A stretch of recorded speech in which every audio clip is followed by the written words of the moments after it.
Ok, boa noite a todos. A gente vai recepcionar o Dr. Júlio César Rocha Nunes. Vocês vão notar que tudo que o professor Júlio está falando aqui está sendo praticado ou não nos vídeos. Então, é importante que vocês comecem a formar um conceito crítico. Para isso, a gente sempre fala que você precisa encher o seu livrinho. Você precisa ter conhecimento, né, da ferramenta, do método clínico, você precisa praticar, que o doutor Júlio vai fazer aqui com a gente, ele vai discorrer sobre o tema, ele vai apresentar questões de fixação durante a sua apresentação. Podemos começar, doutor Júlio? Perfeito, doutor Hércules, né? Que apresentação aí fantástica, né? Eu fico muito honrado de poder participar, de estar aí junto com vocês, ainda mais desse tema que, como o senhor bem colocou, é realmente algo que despenca aí nas provas. Cai direto. Se tem um tema que é muito relacionado aí ao médico de família, é método clínico centrado na pessoa. E a gente tem que conhecer porque ele perpassa as consultas todas. Em todo momento há algum componente que a gente vai estar ali levantando algo sobre o método clínico centrado na pessoa. Esses quatro componentes, eles caem direto na prova. E a gente tem percebido, inclusive, que eles cobram até a ordem. Então, se tem uma coisa que a gente vai ter que decorar aqui, infelizmente, eu não gosto muito de ficar decorando, mas atualmente tem se cobrado isso, é a gente saber qual que é a ordem do primeiro, segundo, terceiro e quarto componente. Então, o primeiro componente, explorando a saúde, a doença e a experiência da doença. Então, primeiro, explorando a saúde, a doença e a experiência da doença. Segundo, entendendo a pessoa como um todo, a família, local do trabalho, a comunidade. Terceiro, elaborando um plano conjunto. Então, nós vamos sentar para poder discutir aqui o que vai ser melhor para aquela pessoa. E quarto, intensificando a relação entre a pessoa e o médico.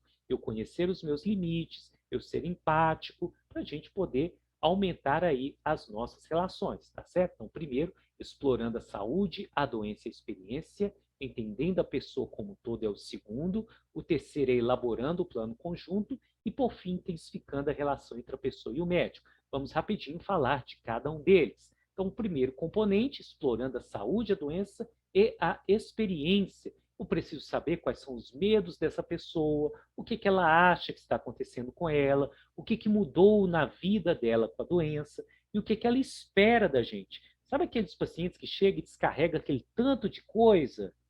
Né? Então, às vezes, a gente pode ser aberto com ela e falar mesmo: olha, fulano, você me falou coisa demais, né? Eu estou até aqui na dúvida. Né? O que você espera da gente com esse tantão de coisa que você me falou? Né? Então, isso é muito importante a gente ter ali em mente. Então, trabalhar essas questões, sentimento, ideia, funções e expectativas. Eu gosto até de falar que é o SIFE, S-I-F-E. Então, S de sentimento. O que ela tem? Né? Você tem medo de alguma coisa, de alguma doença? Ideia, o que você acha que está acontecendo? Você viu no Google alguma coisa que você leu, que você acha que possa estar acontecendo? Função, né? O que aquilo está te trazendo de problema? O que essa doença está atrapalhando no seu dia a dia? Como que isso atrapalha a sua funcionalidade? E expectativa, o que você espera da gente? Então, isso é o que a gente chama de CIF. Então, em algumas vezes, na prova pode cair. O primeiro componente deve abordar o CIF da pessoa, sim, o sentimento, a ideia, a função e a expectativa. Vamos dar um exemplo aqui? Então, sentimento, acho que ficou claro, né? Você fica com medo de quê? Ideia, expectativa. O que você gostaria que a gente fosse? Ou funcionalidade? Quer ver? Vamos trabalhar aqui um caso real, em que a gente chegou para o paciente e falou: seu Cláudio, estou vendo que o senhor tem ficado um pouco irritado com o fato da fisioterapia não ter recuperado completamente os movimentos que ficaram prejudicados com o derrame. E nós já conversamos, né, que os resultados nem sempre são 100%. Eu gostaria que o senhor fosse bem sincero comigo. O que o senhor espera da gente? Ah, doutor, não sei. Quem sabe o senhor não me encaminha de volta para o neurologista? Será que não tem jeito mesmo de recuperar o movimento? Está me prejudicando muito. Ah, mas o que foi que o senhor deixou de fazer? Ó, funcionalidade. depois do derrame e que está alterando a sua vida. Sabe, depois que a minha esposa morreu, meu único passatempo era cuidar do meu jardinzinho. Só que agora eu não estou conseguindo mais. Então, é um paciente que, como que nós trabalhamos com ele?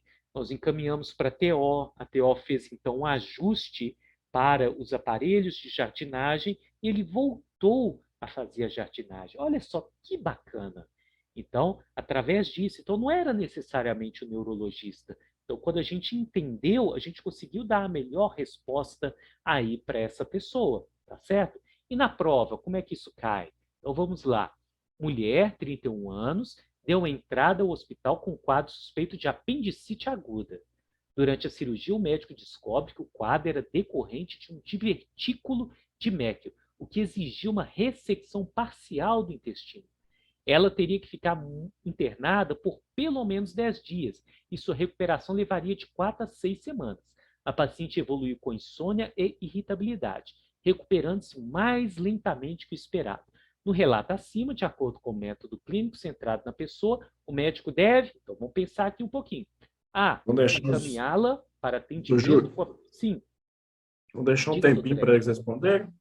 Vamos lá? Então, Vamos beleza, eu vou lá? deixar um tempinho aí para o pessoal responder.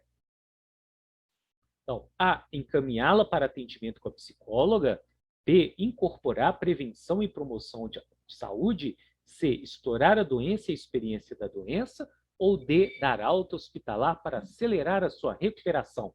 Realmente a letra C, explorar a doença e a experiência da doença, que é o primeiro componente, que é o CIF, sentimento, ideia, função e expectativa.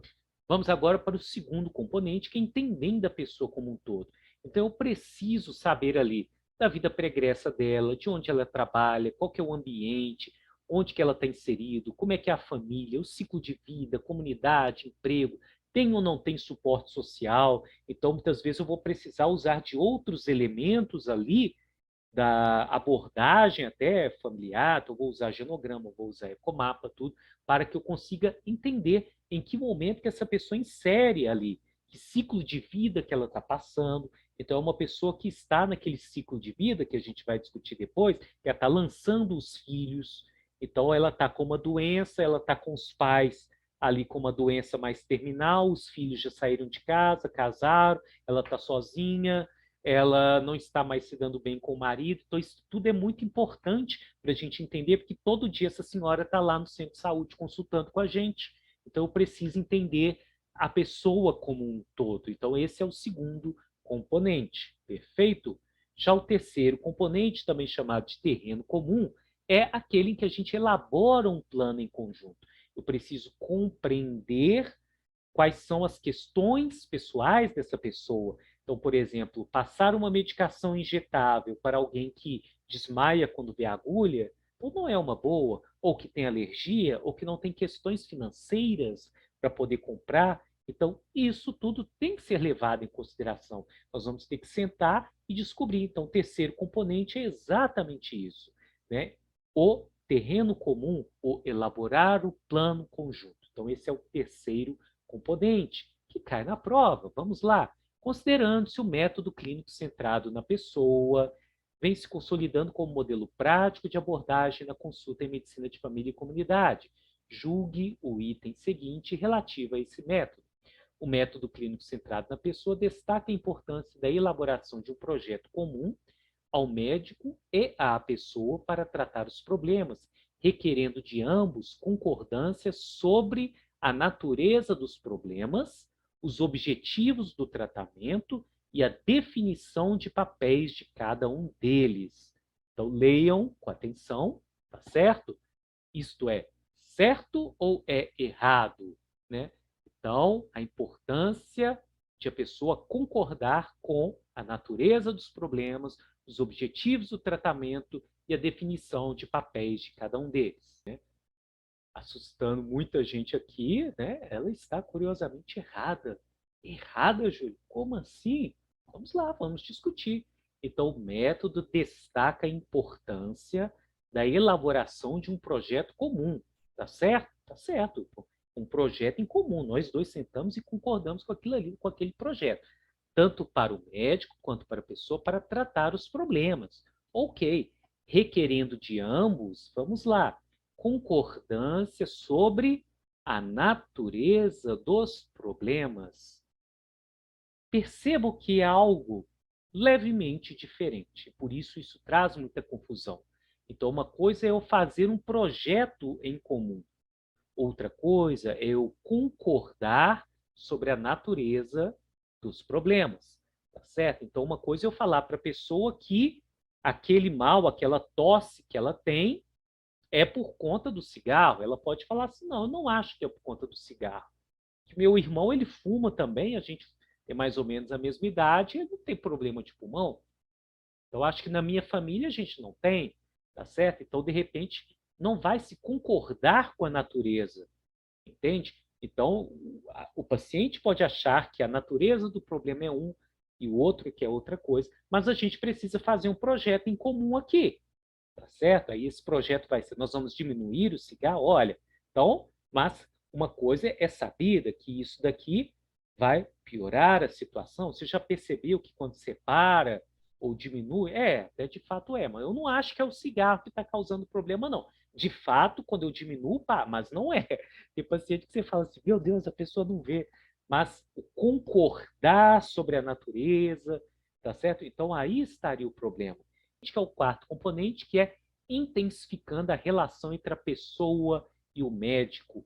Isso está ali presente quando eu falo do empoderamento da pessoa que eu estou atendendo, da empatia, de me colocar ali no local, entender o porquê que ela está fazendo aquilo, porquê que ela não consegue largar o cigarro naquele momento, né? Entender as questões de transferência e contra-transferência, a raiva que às vezes a pessoa pode sentir de mim ou o contrário. Então, isso tudo é trabalhar o quarto componente. Perfeito? Então, quarto componente, intensificando a relação entre a pessoa e o médico. Empoderamento, empatia, transferência, contra-transferência. E mais uma vez aqui vamos para as questões. A consulta centrada na pessoa se preocupa exclusivamente com o resultado, além de dar grande atenção à consulta, em especial ao fortalecimento da relação entre o médico e o paciente. Podemos afirmar que essa afirmativa é verdadeira ou falsa? Onde que está o erro aqui? A palavra exclusivamente. Então, mais uma vez, para a gente poder ir treinando para poder fazer as questões. Então, quando a gente fala exclusivamente, é outra maneira da gente falar em medicina, né? Nunca, o sempre, o exclusivamente é uma outra palavra que também trabalha a mesma coisa. Então, a consulta centrada na pessoa se preocupa somente, né, com o resultado, exclusivamente com o resultado, apenas com o resultado. Não, ela se preocupa também com o resultado, tá certo? Mas o erro está no exclusivamente. Então, quando a gente for fazer prova, vamos prestar muita atenção no sempre, no nunca, no exclusivamente. Ocasionalmente, pode até ter que ser que aconteça, mas grande maioria das vezes, o exclusivamente, o sempre, o nunca, acaba muitas vezes anulando ali aquela alternativa. Então, a consulta centrada na pessoa, ela se preocupa com o resultado? Sim, além de dar grande atenção à consulta, em especial ao fortalecimento da relação entre o médico e o paciente, o quarto componente. Mas esse exclusivamente daqui é o que matou. Se não tivesse esse exclusivamente aqui, a questão estaria completamente verdadeira. Tá certo? Então, gente, falamos aí muito do método, né? E essas coisas acontecem no dia a dia. Eu lembro mesmo de um paciente que chegou para a gente, né? Foi atendido por uma residente. Essa paciente, ela era jovem, 30 e poucos anos, estava com umas manchas ali no corpo, já tinha uns 5 anos, e a residente atendeu, passou a pomada para ela, mas essa paciente não aceitava de jeito nenhum essa pomada. Ela queria porque queria fazer o exame. E a residente falou, não precisa, né? Não vai fazer diferença o exame. A gente já sabe que é, não, mas eu quero fazer o exame, eu quero fazer o exame, tal, tal, tal. E a gente foi, né, e chegou ali para a nossa paciente E falamos para ela, né? E ela chegou e falou: essas manchas já têm uns 5 anos, mas eu estou achando que agora piorou. Aí a gente, né, falou para a paciente: entendi, já são 5 anos com essas manchas. Aconteceu alguma coisa diferente? Ou tem alguém que você conhece que tem? Ou teve essas manchas também? E essa paciente chega e fala para a gente: doutor, minha mãe ficou com essas manchas um tempão. E agora descobriram um problema nos rins dela. E ela vai precisar até de hemodiálise. Olha só, gente, o problema dela. Então, não era a questão ali da questão renal. Então, quando a gente trabalhou ali com essa paciente, o que aconteceu? A gente descobriu que o problema verdadeiro dela ali era um medo de um problema renal, era um medo de precisar também de estar com uma questão ali, né, de hemodiálise. Então, com isso, a gente conseguiu trabalhar e, curiosamente, as manchas, as outras coisas, nada disso foi necessário para ela. Tá certo? Vamos lá de novo, treinar? Outra questãozinha, eu quero ver vocês aqui participando. Questão: a ferramenta na qual é levantada a relação familiar do indivíduo junto com as suas comorbidades e história familiar é chamada A. Projeto terapêutico singular, B. Método clínico centrado na pessoa, C. Genograma ou D. Ecomapa. Então, de fato, é o genograma, né? A gente leva a relação familiar do indivíduo junto com as suas comorbidades e história familiar. Então, de fato, estamos falando do genograma. Se fosse com relação ao ambiente, aos recursos que aquela pessoa tem, seria o ecomapa, método clínico centrado na pessoa, então é a abordagem ali daquela relação, dos componentes em que a gente falou, tá certo? Então ele não se enquadra, o genograma até poderia entrar aqui dentro, mas quando a gente fala dessa ferramenta específica, estamos falando do genograma. Então, parabéns. Então, bem atentos aí. Vamos para o próximo. Analise os tópicos a seguir. Terreno comum, avaliando a pessoa como um todo. É correto afirmar que são componentes do assiste, practice, MCCP ou SOAP?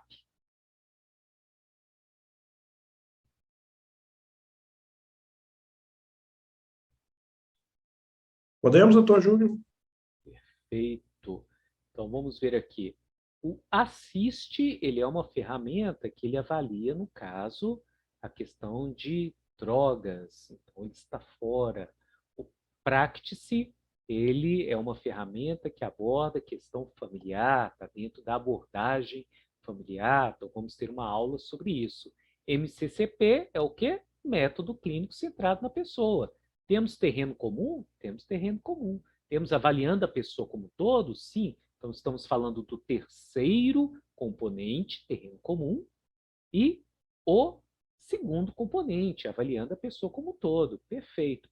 E o SOAP, que é o registro orientado ali por problemas. É uma maneira da gente fazer o registro, em que a gente usa o subjetivo, o objetivo, a avaliação e o plano. Vamos mais uma questão aqui, vamos treinar bastante isso daqui, sobre o método clínico centrado na pessoa. Assinale a alternativa incorreta. A chave do método centrado na pessoa é permitir que o fluxo maior venha da pessoa, inclusive a expressão de sentimentos. B. As habilidades cruciais são aquelas de escutar com atenção e responder às pistas verbais e não verbais com que as pessoas se expressam. C. O fracasso em entender as pistas dadas pelas pessoas é uma oportunidade perdida de obter o entendimento de sua experiência com a doença. E D. A sua essência é que o médico responda às pistas dadas pela pessoa, permita e encoraje a sua expressão, sempre insistindo pela resposta. Então, ficamos aí com a letra. Perfeito. Então, a pessoa realmente ela vai ter um fluxo maior que tem que vir dela. Então, se a gente, como médico, nós é que estamos falando a todo momento, falando, ali está tendo algum problema. A maior informação tem que vir dela, tá certo? E a gente tem que estar atento às pistas verbais e não verbais, a maneira como é que ela coloca, ela cruza os braços, ela não, a maneira como ela olha. E porque se eu não presto atenção nessas pistas, eu posso perder uma oportunidade. Muitas vezes ela vai ter que voltar uma segunda, uma terceira vez, aí vai ter que ficar vindo várias vezes para poder abordar e eu entender o que aquela doença representa para ela, como que ela experiencia aquela doença. Então, por isso, A, B e C estão corretas, mas a letra D está errada, porque eu não insisto com a pessoa, porque eu estaria invadindo ali a intimidade dessa pessoa. Aí sim seria um erro, tá certo? Outra questão aqui, né, já quase finalizando. Então, sobre o método clínico, analise as seguintes afirmativas. Então, o que é verdadeiro, o que é falso? São 4 questões aqui, 1, 2, 3 e 4. A gente vai ver o que é verdadeiro, o que é falso. Então, 1, explorando a saúde, a doença e a experiência da doença. Evidenciar quais os medos da pessoa, o que ela acha que está acontecendo, o que mudou na vida com a doença e o que espera do médico. Tá certo? 2, entendendo a pessoa como um todo. Exige que o médico já conheça o paciente durante um certo tempo para ficar por dentro de sua vida pessoal, contexto próximo, que é família, emprego, e contexto distante, comunidade, cultura, ecossistema, segundo componente. 3, elaborando um plano conjunto. Leva-se em consideração as opiniões do paciente sobre todas as possibilidades, tanto propedêuticas quanto terapêuticas que estão disponíveis para ele. E 4, intensificando a relação entre a pessoa e o médico precisa reconhecer que diferentes pessoas precisam de diferentes abordagens. Deve colocar a si mesmo como um catalisador para o processo terapêutico e não só como um mero prescritor de remédios. Tá certo? Então, aí, através disso, a gente teria que ver quem está certo, 1, 2 e a 3. A 1 e a 3, nenhuma está certo, que é a letra C, ou todas estão certas, que é a letra D. Então, vou voltar aqui para quem precisar de ler.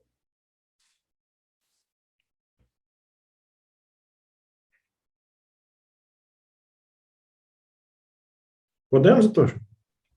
Beleza? Todo mundo atento. Essa questão é uma questão muito boa, né? Porque ela, de fato, ela resume tudo aquilo que a gente viu. Então, todas estão corretas, né? Então, a única questão, então, só que nós colocamos aqui é que esses 4 componentes, eles acontecem ao mesmo tempo, né? Então, não existe agora eu vou ver o primeiro componente, o segundo, o terceiro, não. Então, tudo isso ele vai acontecendo ao longo do tempo, ao longo de cada encontro. Tem alguma coisa que ele passa em paralelo. Então, o meu raciocínio clínico trabalha por um lado e ele vai perpassando. Então, esse slide resume, assim como a última questão, resume também, e vocês estão realmente de parabéns. Eu fico feliz demais de estar aqui com vocês, espero vê-los para a gente poder continuar aqui com essa prática, como a gente viu, é fazendo e refazendo para poder fixar e sedimentar aquilo dali para ficar automático no dia da prova. Não, isso aqui eu vi, realmente é isso aqui que eu vou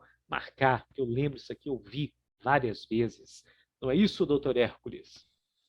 Agradecer, doutor Júlio, né? Agradecer os colegas. Esperamos vocês na próxima live, ok? Um grande abraço. Tudo de bom para vocês. Uma boa Tchau. noite.